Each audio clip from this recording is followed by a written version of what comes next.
కూటమి ప్రభుత్వం అధికారంలోకి వచ్చాక గ్రామాల్లో ఎక్కువగా అభివృద్ధి కనపడుతోందని మంత్రి సత్యకుమార్ అన్నారు. గత 5 ఏళ్లు విధ్వంసాన్ని తట్టుకొని కూటమి నిలబడిందని, గత సంవత్సర కాలంగా అనేక అభివృద్ధి కార్యక్రమాలు చేపట్టామని అన్నారు. పోలవరం దగ్గర నుంచి అమరావతి దాకా, విశాఖ ఉక్కు నుంచి కడప ఉక్కు పరిశ్రమ వరకు విధులను కేటాయిస్తూ అన్ని విధాలుగా కూడా అభివృద్ధి పనులు చేపట్టామని అన్నారు. మంత్రి సత్యకుమార్తో మా ప్రతినిధి యోగానంద్ ఫేస్ టు ఫేస్. అధికారంలోకి వచ్చి సంవత్సరం దాదాపు కావస్తోంది. ఈ సంవత్సర కాలంలో రాష్ట్రంలో కానీ, ఆంధ్రప్రదేశ్లో కానీ, ధర్మంలో కానీ, అభివృద్ధిపై కానీ మనతో మాట్లాడేందుకు మంత్రి సత్యకుమార్ గారు. సార్, కూటమి పాలన 1 ఇయర్ దాదాపు సుమారు కావస్తోంది. ఎన్నో ఆశల మధ్య అధికారంలోకి వచ్చారు. ఆశలు ఫుల్ఫిల్ ఎంతవరకు చేశారు సార్? ధర్మవరం కానీ రాష్ట్రం ప్రోగ్రెస్ ఎలా ఉంది?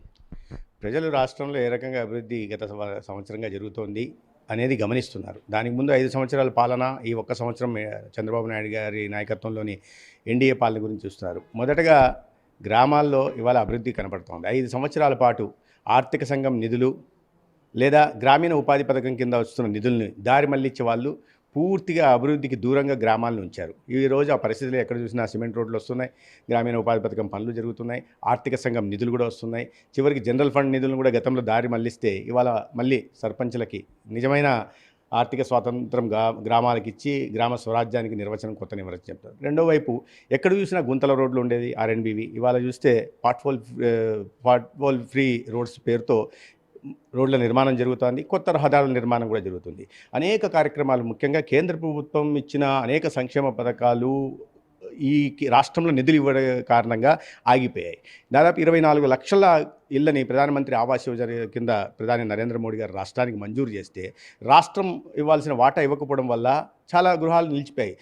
23,500 కోట్లు కేంద్ర ప్రభుత్వం ఈ 10 సంవత్సరాల కాలంలో ప్రధానమంత్రి ఆవాస్ యోజన కింద ఇచ్చింది, కానీ రాష్ట్రం నుంచి ఇవ్వాల్సిన నిధులు ఇవ్వలేదు.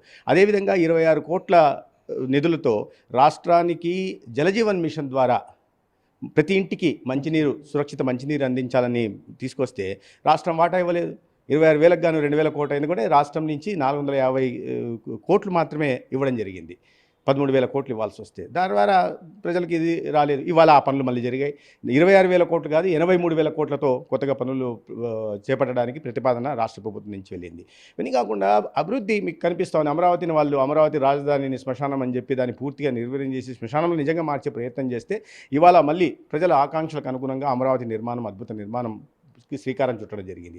దానికి అనుగుణంగా కేంద్ర ప్రభుత్వం కూడా 17,000 కోట్లు, గతంలో కూడా కేంద్ర ప్రభుత్వం సహకారం అందించింది. 15,000 కోట్లు ఇవ్వడం కానీ, లేదా అడుకో నుంచి రుణాలు ఇప్పించడంలో కానీ అభివృద్ధి మళ్ళీ దారిన పడుతోంది. ముఖ్యంగా పోలవరం గురించి మనము పోలవరాన్ని జీవనాడి అంటుంటాం, కానీ అంత పెద్ద ఎత్తున కేంద్రం సహకారం అందిస్తుంటే, నిధులు విడుదల చేస్తుంటే గతంలో మనం చూసాం. డయాఫ్రమ్ వాళ్ళు కొట్టుకుపోవడానికి కారణమైంది. కాఫర్ డ్యామ్ పూర్తి చేయలేదు, పోలవరం పూర్తిగా విస్మరించారు, రైతులకు సాగునీరు అందించకుండా ముఖ్యంగా రాయలసీమ రైతాంగానికి అన్యాయం చేశారు. ఇవాళ మళ్ళీ కేంద్ర ప్రభుత్వం ఇస్తున్న నిధులతో గౌరవ ముఖ్యమంత్రి చంద్రబాబు నాయుడు గారు నిరంతరం సమీక్షలు నిర్వహిస్తూ, గతంలో మీరు సమీక్ష నిర్వహించిన దాఖలాలు కూడా ఉండేవి కాదు.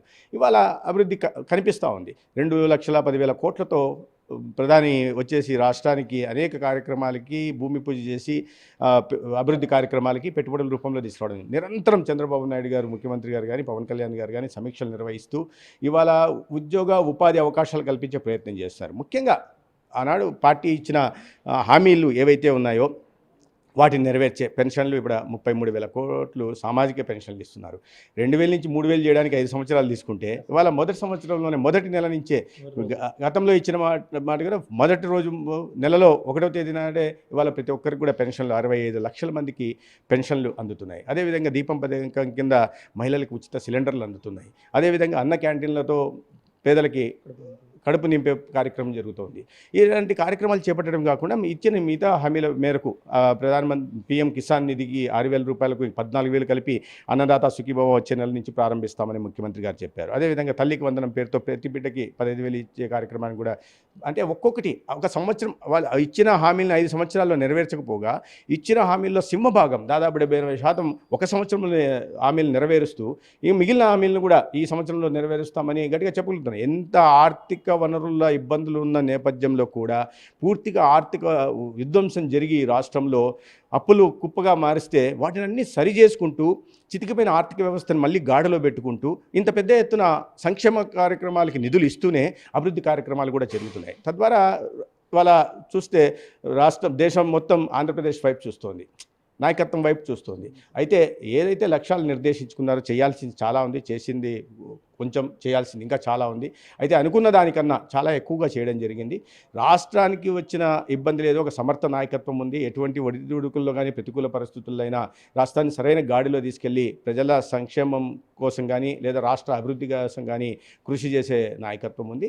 ఖచ్చితంగా రాష్ట్రానికి మంచి జరుగుతుంది. చూస్తున్నామైతే గత 5 ఏళ్లలో విధ్వంసం జరిగిందో అభివృద్ధి కానీ ఇటు వైద్య సంక్షేమం రంగంలో విధ్వంసం జరిగిందో అవన్నీ కూడా పూర్తి చేస్తున్నాం. సుమారుగా దాదాపుగా అనేక చోట్ల ప్రారంభోత్సవాలు కానీ పారామెడికల్ సిబ్బంది కానీ నియామకాలు చేస్తున్నామంటూ కూడా మంత్రి సత్యకుమార్ చెప్తున్నారు.